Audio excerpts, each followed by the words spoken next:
Welcome, Peter and Judith, and welcome to everyone watching at home or your office from around the world.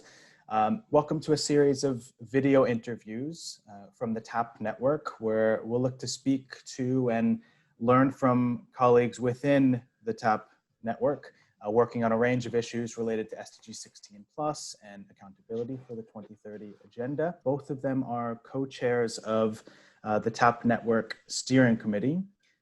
So welcome, Peter and Judith. I think the wealth of knowledge and experience that your organizations bring to the network and the steering committee, I mean, both of you work at the national level with your partners and coordinate networks and partners at the national level, but also have the global experience as well. So I think there's a lot to be said about, I mean, especially these days, about connecting what happens at the local level to the conversations happening at the global level.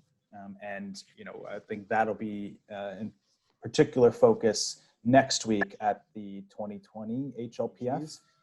If you had one message to sell your work and to sell the SDG agenda and SDG 16, what would that message be, whether it's to governments or civil society or to citizens themselves? The key principle of leave no one behind speaks to the major importance of the SDGs.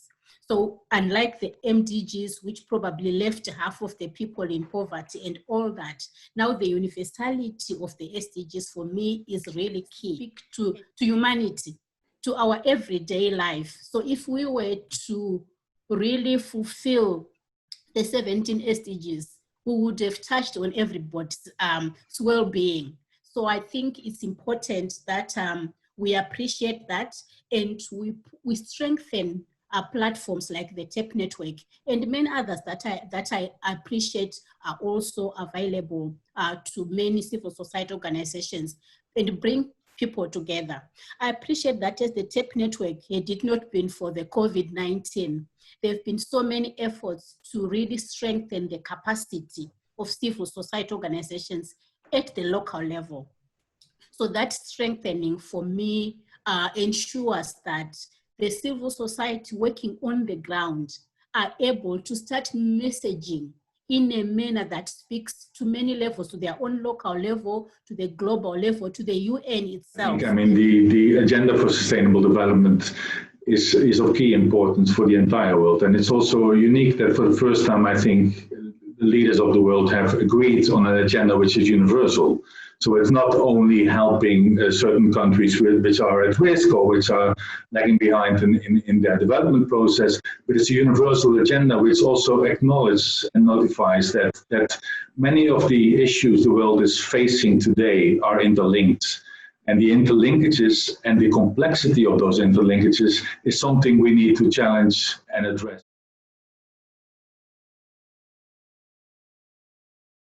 Curious to hear from you about what are some of the challenges that you all are facing, or some of your partners are facing, or people in your country are facing, and what do you think? You know, how can we individually and collectively work to overcome some of these challenges? Because what COVID-19 has done is just put on a spotlight on some gaps that as civil society we have been advocating for a long time, that we need universal health coverage, we need to have good infrastructure.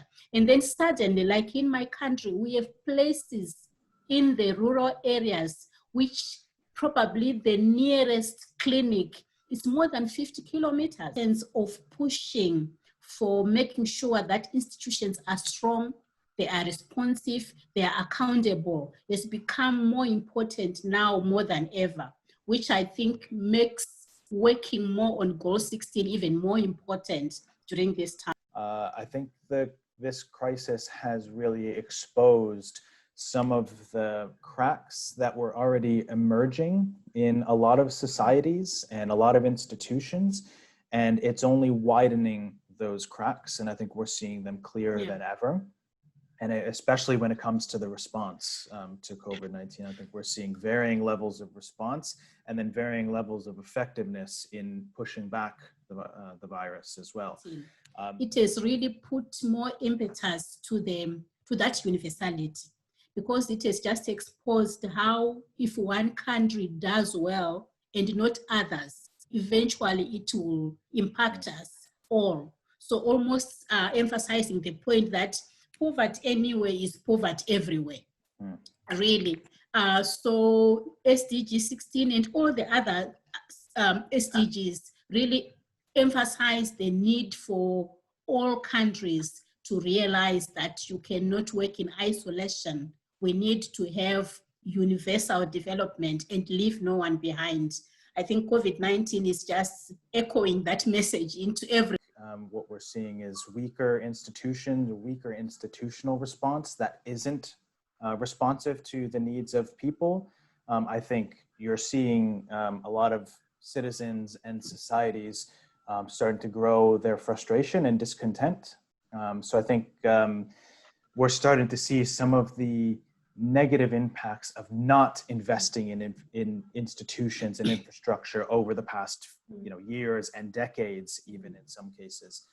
So I think we're starting to see a little bit of that play out now.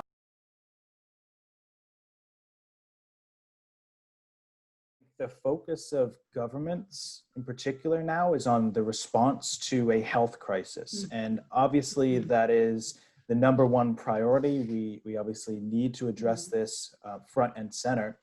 But I think the tendency there is then also to ignore some of the systemic issues that we, like you said, Judith, we've been advocating for this for years. And so I think making sure that we don't lose sight of the issues around SDG 16 plus. I mean, we know that strong institutions are necessary for responding and rebuilding after this crisis. There needs to be a much more inclusive participatory process where civil society actors are indeed being consulted on how it impacts their life, what they see as potential solutions. Being at the front line of where the pandemic is unfolding, they are calling for a conflict-sensitive response that takes into account the impact it has and the potential tension it is having in some of the societies around the globe on people being not able to gain an income, so to say. I mean, and that leads to tensions rising in various societies. And all actors trying to come up with a reasonable response should take that into account. Approach that governments take. When they go down to people, it's only to give them what they've decided, what they think they need, without having involved them. We need a bottom-up approach, maybe both, but mostly a bottom-up approach where you have to listen to the needs of the communities. I cannot agree more that the people-centered approach is needed, and I think that needs to be accompanied with also full and transparent information on what is happening and why a government or any duty bearer is taking certain decisions. And that decision-making process needs to be open and transparent, also to make people understand what the response is and why the response is being tailored in the way that it's being rolled out.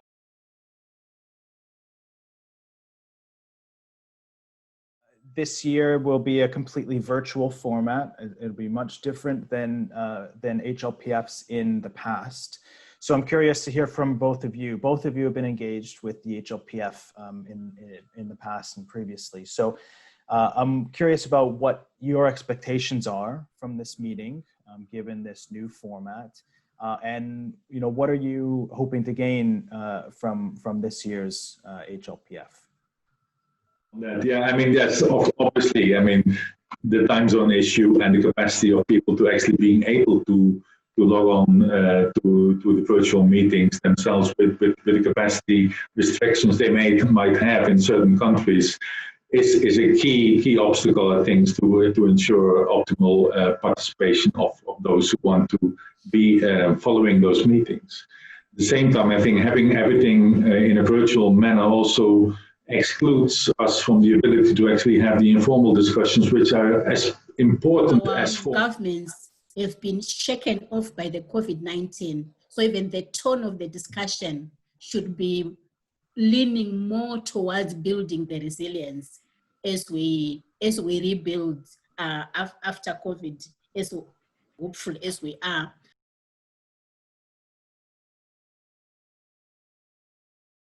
From your role as co-chairs, but also from your individual capacity in your own organizations, what are you looking forward to the most going forward from TAP's work?